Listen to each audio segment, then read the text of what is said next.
പാകിസ്ഥാനിലെ സൈനിക സ്ഥാപനം തീവ്രവാദ ഗ്രൂപ്പുകളെ ഭരണകൂട ഉപകരണങ്ങളാക്കി മാറ്റുക എന്ന തന്ത്രം പ്രയോഗിക്കാറുണ്ട്. കാരണം പാകിസ്ഥാൻ ആർമിയാണ് അവിടെയുള്ള തീവ്രവാദ ഗ്രൂപ്പുകൾക്ക് വേണ്ട സാമ്പത്തിക അതുപോലെ പരിശീലന സഹായങ്ങളെല്ലാം തന്നെ നൽകുന്നത്. എക്കാലവും ഇന്ത്യയെ ഉപദ്രവിക്കുക എന്നാണ് അവരുടെ ആത്യന്തികമായ ലക്ഷ്യം. എന്നാൽ ഓപ്പറേഷൻ സിന്ദൂരിൽ തിരിച്ചടി കിട്ടിയതോടുകൂടി പാകിസ്ഥാൻ അവരുടെ തന്ത്രത്തിൽ ചില മാറ്റങ്ങൾ വരുത്തി. ഇപ്പോൾ ബംഗ്ലാദേശ് കേന്ദ്രീകരിച്ച് ഭീകരവാദികളെ കയറ്റി അയക്കുന്നു, ഭീകരവാദികൾക്ക് അവിടെ പ്രത്യേക പരിശീലനം കൊടുക്കുന്നു, അവിടെയുള്ള തീവ്രവാദ സംഘടനകളെല്ലാം തന്നെ ഒരു കുടക്കീഴിൽ കൊണ്ടുവന്ന് ഇന്ത്യക്കെതിരായിട്ട് ചില പദ്ധതികൾ ആസൂത്രണം ചെയ്യുന്നു. ഇത് നമ്മൾ എങ്ങനെ മനസ്സിലാക്കിയെന്നല്ലേ? സ്വാഭാവികമായിട്ടും നമ്മുടെ ഇൻ്റലിജൻസ് വിങ് വളരെ കാര്യക്ഷമമായി പ്രവർത്തിക്കുന്നു. അങ്ങനെ പാകിസ്ഥാൻ തയ്യാറാക്കിയ ഒരു ബ്ലൂ പ്രിൻ്റ് വളരെ തന്ത്രപരമായിട്ട് നമ്മൾ ഡീകോഡ് ചെയ്തെടുക്കുന്നു. അങ്ങനെ ഡീകോഡ് ചെയ്തെടുത്തപ്പോൾ മനസ്സിലായ ഒരു കാര്യം, ഇന്ത്യയിലെ വടക്കുകിഴക്കൻ സംസ്ഥാനങ്ങളെയും കേരളം ഉൾപ്പെടെയുള്ള ദക്ഷിണേന്ത്യൻ മേഖലകളെയും ഒരേ സമയം ആക്രമിക്കാനായിട്ട് പദ്ധതിയിടുന്നു. ഈ ആക്രമണത്തിന് വരുന്നത് ബംഗ്ലാദേശ് കേന്ദ്രമായി പ്രവർത്തിക്കുന്ന ഹുജി, അതുപോലെ തന്നെ അൽ ഖ്വയ്ദ, ഇസ്ലാമിക് സ്റ്റേറ്റ് തുടങ്ങിയ സംഘടനകളാണ്. ഒപ്പം തന്നെ ഈ ബലൂജ് മേഖലയിലേക്കും ആക്രമണം നടത്താനായിട്ട് തീരുമാനിക്കുന്നു. ഈ ആക്രമണങ്ങൾക്കൊപ്പം കശ്മീരിൽ ആക്രമണം നടത്തുന്നു. അവിടെ ജെയ്ഷെ മുഹമ്മദിൻ്റെ നേതൃത്വത്തിൽ, ലഷ്കർ ഇ തോയ്ബയുടെ നേതൃത്വത്തിൽ ആക്രമണം. അതായത് ഒരേ സമയം ഇന്ത്യയുടെ വിവിധ ഭാഗങ്ങളിൽ ആക്രമണം നടത്താനായിട്ട് ബംഗ്ലാദേശിൽ നിന്നുള്ള ഭീകര സംഘടനകളെ ഉപയോഗിക്കുന്നു. ഈ സമയത്ത് തന്നെ ജമ്മു കാശ്മീരിൽ അവർ വേറെ സ്ഫോടനമോ മിസൈൽ ആക്രമണമോ നടത്തുന്നു എന്ന് പറഞ്ഞാൽ ഇന്ത്യൻ ഭരണകൂടത്തിൻ്റെ ശ്രദ്ധ ചിന്നിച്ചിതറിപ്പോകണം. ഒരു മേഖലയിൽ കോൺസെൻട്രേറ്റ് ചെയ്യാൻ പാടില്ല.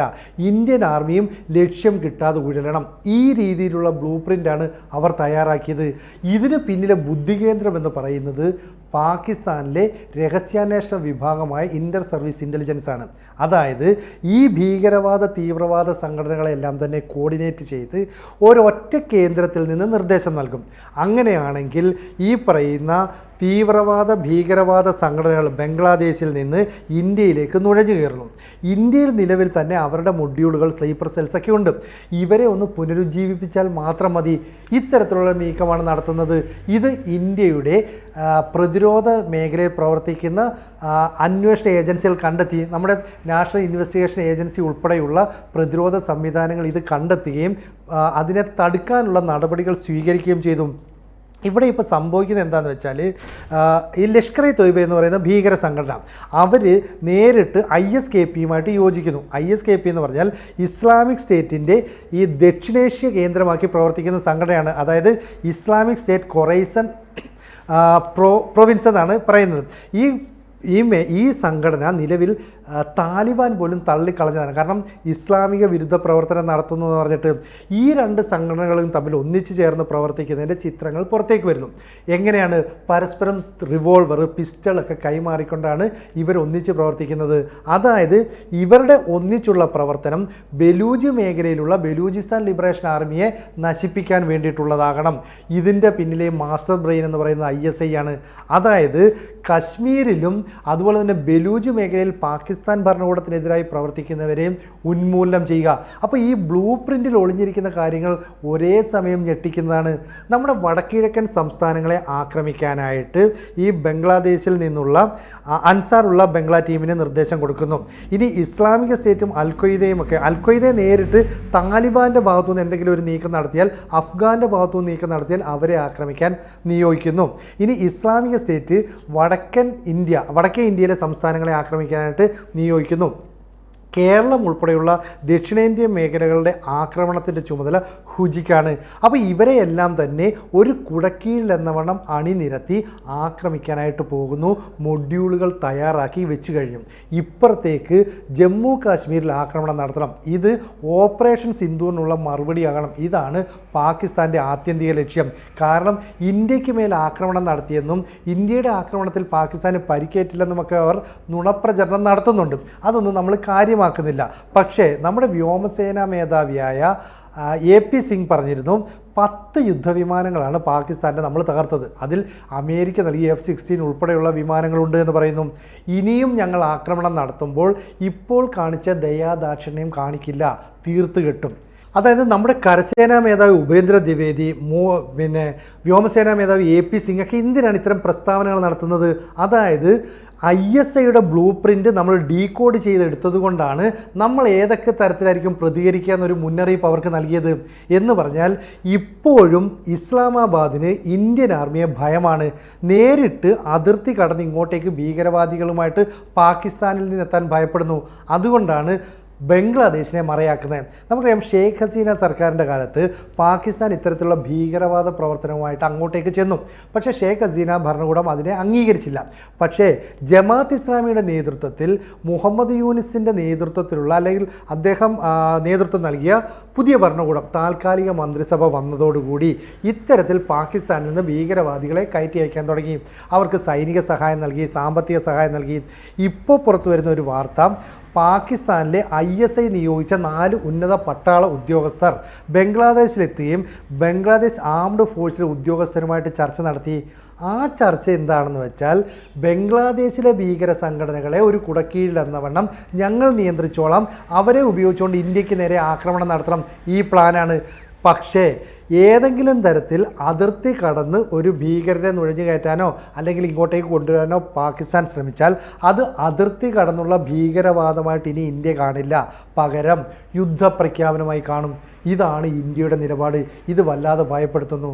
അപ്പോൾ ഒരു കാര്യം നമ്മൾ മനസ്സിലാക്കണം, ലോകത്ത് വളർന്നു വരുന്ന സമ്പദ് വ്യവസ്ഥ എന്ന നിലയിൽ ശ്രദ്ധേയമായിക്കൊണ്ടിരിക്കുന്ന രാജ്യമായിരുന്നു ബംഗ്ലാദേശ്. അവിടെയാണ് അമേരിക്കൻ താല്പര്യത്തിന് വിരുദ്ധമായി, പാക് താല്പര്യത്തിന് വിരുദ്ധമായി നിലകൊണ്ടു എന്ന പേരിൽ ഷെയ്ഖ് ഹസീന സർക്കാരിനെ അട്ടിമറിച്ചത്. ഇപ്പോൾ അവർ പറയുന്നത് എന്താണെന്ന് വെച്ചാൽ, ബംഗ്ലാദേശിൽ അമേരിക്കയ്ക്ക് ഒരു സൈനിക താവളം നൽകാം, പാകിസ്ഥാനിലെ പസ്നി എന്ന് പറയുന്ന തുറമുഖം അമേരിക്കയ്ക്ക് സൈനിക താവളത്തിനായിട്ട് നൽകാം എന്ന് പറഞ്ഞാൽ, ഇന്ത്യക്കൊരു പണി നൽകുക എന്ന ലക്ഷ്യത്തോടു കൂടിയാണ് ഇത്തരം നീക്കങ്ങളൊക്കെ നടത്തുന്നത്. ഇതെല്ലാം തന്നെ ഇന്ത്യയിലെ ജമ്മു കാശ്മീരിൽ ആക്രമണം നടത്തുക എന്നുള്ളതാണ്. അതായത് ഈ ബ്ലൂ പ്രിൻറ്റിൽ കൃത്യമായി രേഖപ്പെടുത്തിയിരിക്കുന്നത് പഹൽഗാം 2.0 ആരംഭിക്കാൻ പോകുന്നു. നമ്മൾ പലപ്പോഴും പറഞ്ഞിട്ടുണ്ട്, ഓപ്പറേഷൻ സിന്ദൂർ നമ്മൾ അവസാനിപ്പിച്ചതല്ല, താൽക്കാലികമായി നിർത്തിവെച്ചതാണ്. നമ്മളുടെ ലക്ഷ്യങ്ങൾ കൃത്യമായി പൂർത്തീകരിച്ചതുകൊണ്ട് ഇനിയൊരു പ്രകോപനം ഉണ്ടാകുന്നത് വരെ നമ്മൾ നിർത്തിവെച്ചു എന്നാണ് പറയുന്നത്. ഇപ്പം ഈ പറയുന്ന മുഹമ്മദ് യൂനിസിൻ്റെ നേതൃത്വത്തിലുള്ള ബംഗ്ലാദേശിൽ ഏതാണ്ട് സമാധാന അന്തരീക്ഷമാണെന്നൊക്കെ പറയുന്നുണ്ട്. പക്ഷേ 14 മാസം കൊണ്ട് അവിടെ നടന്നത് 2500ഓളം പീഡന കേസുകളാണ്. 637 ആൾക്കൂട്ട കൊലപാതകം നടന്നു, 30 ന്യൂനപക്ഷ ആക്രമണങ്ങൾ നടന്നു. അതുകൊണ്ട് തന്നെ ബംഗ്ലാദേശിലെ സ്ഥിതിഗതികൾ വളരെ മോശമാണ്. ധാക്കയെയും ഇസ്ലാമാബാദിനെയും ഇപ്പോൾ നിയന്ത്രിക്കുന്നത് ISI ആണെന്ന് വ്യക്തം. അങ്ങനെയുള്ള ബംഗ്ലാദേശിലെ ഭീകര സംഘടനകളായ ഹുജി, ഇസ്ലാമിക് സ്റ്റേറ്റ്, അതുപോലെ തന്നെ ലഷ്കർ-ഇ-തൊയ്ബ, ജെയ്ഷെ മുഹമ്മദ് തുടങ്ങി പാകിസ്ഥാനിലെയും ബംഗ്ലാദേശിലെയും ഭീകര സംഘടനകളെ ഒരേ സമയം ഇന്ത്യയുടെ വിവിധ ഭാഗങ്ങളിൽ ആക്രമിക്കാനായിട്ട് നിയോഗിക്കുന്നു. മുമ്പ് മുംബൈ ആക്രമണം നടത്തിയിട്ടുണ്ട്, പാർലമെൻറ്റ് ആക്രമണം നടത്തിയിട്ടുണ്ട്, ഇന്ത്യയിലെ വിവിധ സിറ്റികളിൽ ഒരേ സമയം സ്ഫോടനങ്ങൾ നടത്തിയിട്ടുണ്ട്. അതിന് സമാനമായി ചില പ്രവൃത്തികളൊക്കെ ചെയ്യാം. ഇതാണ് ഇവർ ലക്ഷ്യമിടുന്നത്. പക്ഷേ നമ്മൾ വളരെ കൃത്യമായിട്ട് അസന്നിഗ്ധമായിട്ട് പറഞ്ഞിട്ടുണ്ട്, ഇത്തരത്തിലുള്ള എന്തെങ്കിലും പ്രകോപനമുണ്ടായാൽ പാകിസ്ഥാന് നേരെ ഞങ്ങൾ യുദ്ധം തന്നെ നടത്തും. അതായത് ലോക ഭൂപടത്തിൽ നിന്ന് പാകിസ്ഥാനെ തുടച്ചു മാറ്റുമെന്നും. അപ്പോൾ നമ്മുടെ NIA ഉൾപ്പെടെയുള്ള ഭീകരവിരുദ്ധ സ്ക്വാഡുകളുടെ പ്രവർത്തനം, ഇൻ്റലിജൻസിൻ്റെ പ്രവർത്തനമൊക്കെ തന്നെ പാകിസ്ഥാനെ ഞെട്ടിക്കുകയാണ്. ഏതെങ്കിലും തരത്തിൽ ബലൂജിൽ ആക്രമണം നടത്താൻ, ജമ്മു കാശ്മീരിൽ ആക്രമണം നടത്താനൊക്കെ തന്നെ ഭീകര സംഘടനകളുമായിട്ട് പാക് ഭരണകൂടം എത്തിയാൽ, അല്ലെങ്കിൽ പാക് ആർമി എത്തിയാൽ അതിനുള്ള തിരിച്ചടി ഒരു ഭാഗത്തുനിന്ന് ബലൂചിസ്ഥാൻ ലിബറേഷൻ ആർമി കൊടുക്കും, മറുഭാഗത്തുനിന്ന് തെഹ്രിക്കെ താലിബാൻ ഇൻ പാകിസ്ഥാൻ എന്ന് പറയുന്ന താലിബാൻ അനുകൂല സംഘടന നൽകും. ഇന്ത്യയിലെ ഏതെങ്കിലും സ്ഥാനങ്ങളിലേക്ക് നുഴഞ്ഞു കയറാനോ മൊഡ്യൂളുകളെ കേന്ദ്രീകരിച്ച് പ്രവർത്തിപ്പിക്കാനോ സ്ലീപ്പർ സെല്ലുകളെ കൊണ്ടുവന്ന് ആക്രമണം നടത്താനോ ശ്രമിച്ചാൽ ഇന്ത്യൻ ആർമി കനത്ത തിരിച്ചടി നൽകും. അതായത് സ്ലീപ്പർ സെല്ലുകളൊക്കെ ഇവിടെ ഉണ്ട് എന്നുള്ള കാര്യം നമുക്കും വ്യക്തമായിട്ടുള്ള ധാരണയുണ്ട്.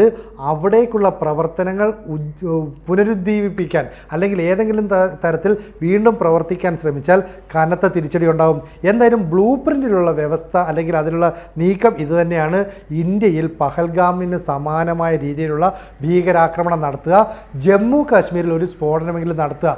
ഇത് ലോകത്തിന് മുമ്പിൽ നഷ്ടപ്പെട്ടുപോയ അവരുടെ ഒരു അഭിമാനം വീണ്ടെടുക്കാനുള്ള പ്രവൃത്തിയാണ്. പക്ഷേ അത്തരത്തിൽ ഒരു ചെറിയ നീക്കമെങ്കിലും നടത്തുകയാണെങ്കിൽ ഒരു പക്ഷേ പാകിസ്ഥാൻ എന്ന് പറയുന്ന രാജ്യത്തെ ഉന്മൂലനം ചെയ്യാനായിരിക്കും നമ്മുടെ സൈന്യം ശ്രമിക്കുക.